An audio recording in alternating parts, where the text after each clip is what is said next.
अस्सलाम वालेकुम। आज के प्रोग्राम में हम बात करेंगे बलूचिस्तान पुलिस की कुछ अच्छी काविशें कि वाकई अब दिख रहा है कि कुछ ना कुछ तब्दीली आ रही है। हम वही बात करते थे कि रियासत बहुत ताकतवर चीज़ है, बहुत मजबूत चीज़ है। वो सीनियर सहाफ़ी नुसरत जावेद साहब कहते हैं कि रियासत के पास 700 बुज़ुर्गों की या उसकी ताकत होती है। वो एक मुहावरा भी है। तो ऐसा ही हमें कुछ देखने में आया जब ये 14 अगस्त था। जिस तरीके से पहले यहाँ हुल्लड़बाजी होती थी, यहाँ पे कोई इज़्ज़तदार शख्स बाहर नहीं निकल सकता था, ख़वातीन या बच्चों को तो आप छोड़ें। और इससे भी बढ़कर वो तो चलो एक दिन था जैसे मैनेज किया। ये जो हालिया कार्रवाई हुई है, ये सिटी नाला, ये जो हीरोइनों, नशइयों और मनशियात फ़रोश करने वालों की आमाजगाह था, हेडक्वार्टर आप इसे कह लें। सूरत हाल इतनी ख़राब थी कि आप जिनाह रोड पर चल नहीं सकते थे। बिलाखिर एक कार्रवाई हुई, 8-10 बंदे जो है ना मारे गए। अब एक बंदा नहीं दिखता और पुलिस कह रही थी कि हम वहाँ कोई चौकियाँ भी बनाएंगे, तो ये बड़ी अच्छी बात है। कम से कम बाकी इलाकों को तो आप छोड़ें, या कुछ लाख में क्या होता है या बाकी उसमें, ये मेन और जिनाह रोड सबसे मेन रोड बाज़ार में, और वहाँ पर ये आमाजगाह थी। हर दुकान के आगे ये थे, फुटपाथ पे फैले हुए थे। इंसान हैरान होता था क्या करे अब, उनको क्या उनसे झगड़ा करना, उनसे क्या लड़ाई करनी, वो पहले मरे हुए थे। कोई किस हालत में था, कोई किस हालत में था, लेकिन बिलाखिर रियासत ने ज़िम्मेदारी ली। और दूसरी बात यह है कि ये पुलिस की ज़िम्मेदारी एक स्टेप है, ठीक है, पुलिस ने उठाए, अब नहीं आने दे रहे हैं। ये सोशल वेलफेयर, ये सफ़ेद हाथी कब काम आएगा?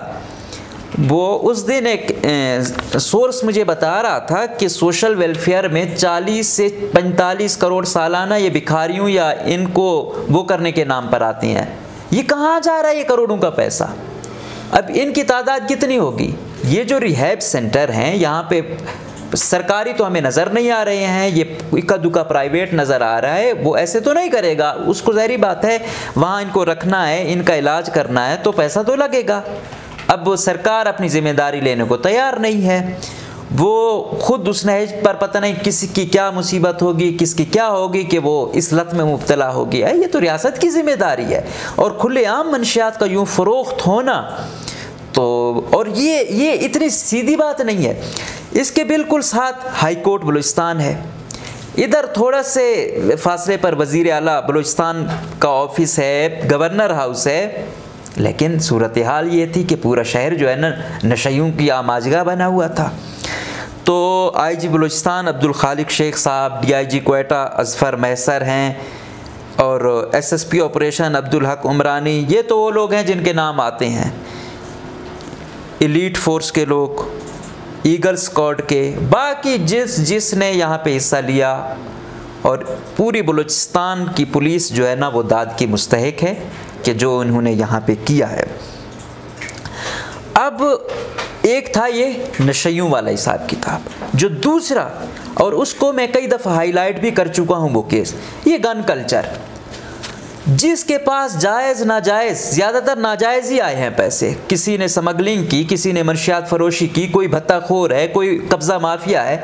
पैसा आया, उसने जो है ना एक गाड़ी ले ली, वो भी नॉन कस्टम, पीछे 4-5 गार्ड बिठाए हुए हैं, 2-3 गाड़ियाँ और ऐसी नॉन कस्टम ली हैं। कौन उसको हाथ लगाएगा भाई? वो एक जिनाह रोड पे दूसरी जगह पे उन्होंने अपने चेहरे छुपाए हुए हैं, बंदूकें उनके पास पता नहीं कैसी कैसी हैं, एक खौफ व हिरास फैला रहे हैं। और यही है अगवा बराए तावान, क्या ऐसे ही लोग करते हैं? शुक्र है इनके खिलाफ भी कार्रवाई अमल में लाई गई और इस स्टेप को भी सीरियस लिया गया। इस पर हम IG साहब को, DIG को और तमाम को, हुकूमत को, कि इस पर एक्शन लें। लेकिन अब हम क्या देख रहे हैं कि उसका रेसिप्रोकल भी आ रहा है। वो ये कह रहे थे कि जो शख्स गाड़ी में होगा उसी के नाम पे वो असला हो, क्योंकि असला अगर कोई किसी के पास लीगल होता भी है तो किसी और के नाम पर होता है। तो ये बड़ा अच्छा स्टेप है।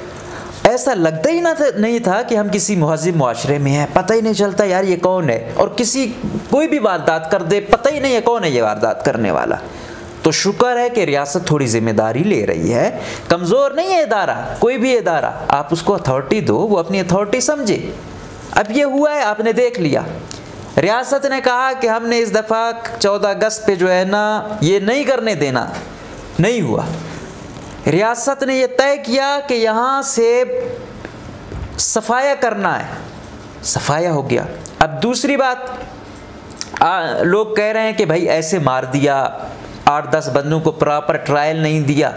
भाई बदकिस्मती यहाँ पर यही है कि अगर आप ताल्लुक़ वाले हैं तो आपको हर हक मिलता है, वो होता है। बाकी जायज़ केस पे हम देखते हैं पता नहीं क्या क्या हो जाता है। हर इदारे ने बस एक तौहीन के नाम, उसके नाम पे एक वो बना रखा है, अगर आप जायज़ भी वो करते हो तो तौहीन आप पे ठुक जाती है।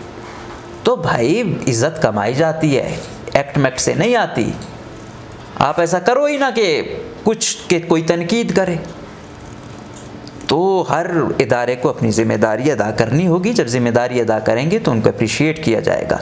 और साथ साथ बलूचिस्तान पुलिस में अभी भी ये CTD या दूसरी जॉब्स आई हुई थी, तो इनमें वो शुक्र हो पिछले IG का कि उसने कमीशन को दिया, और वो ख़ुद भी था, एक बंदा था उसने मेरिट पर तैनातियाँ करवाई थी।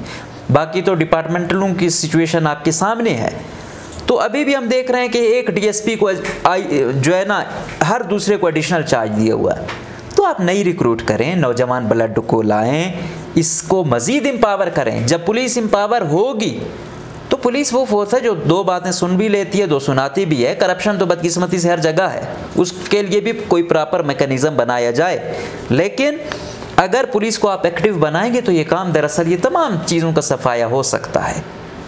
बस शर्त ये कि आप मुखलिस हों, बशर्त ये कि आप अपना फ़र्ज़ अदा करने वाले हों। तो हम उम्मीद करेंगे कि IG बलूचिस्तान अब्दुल खालिक शेख साहब, DIG अज़फ़र साहब हैं, अब्दुल हक उमरानी साहब हैं, अपनी फ़ोर्स के वो तमाम नौजवान जो अपना किरदार अदा कर रहे हैं, उनको सलाम है। वो ऐसे काम करते रहें और लोगों को इंसाफ देते रहें, और ऐसी तमाम चीज़ों की जो सोसाइटी में एक बुरा वो दे रही हैं, इससे सफाया करें, ताकि पता चले कि हम दारुल हुकूमत बलूचिस्तान के दारुल हुकूमत में रह रहे हैं, ना कि किसी जो है ना नशइयों के महल्ले में। तो हम उम्मीद करेंगे कि ये कार्रवाइयाँ जारी रखेंगे, और बाकी सोशल वेलफेयर या जिनका बुनियादी वो है वो भी, और एक्साइज़ वाले स्पेशली, वो अपना किरदार अदा करेंगे। इजाज़त दीजिए, अल्लाह हाफिज़।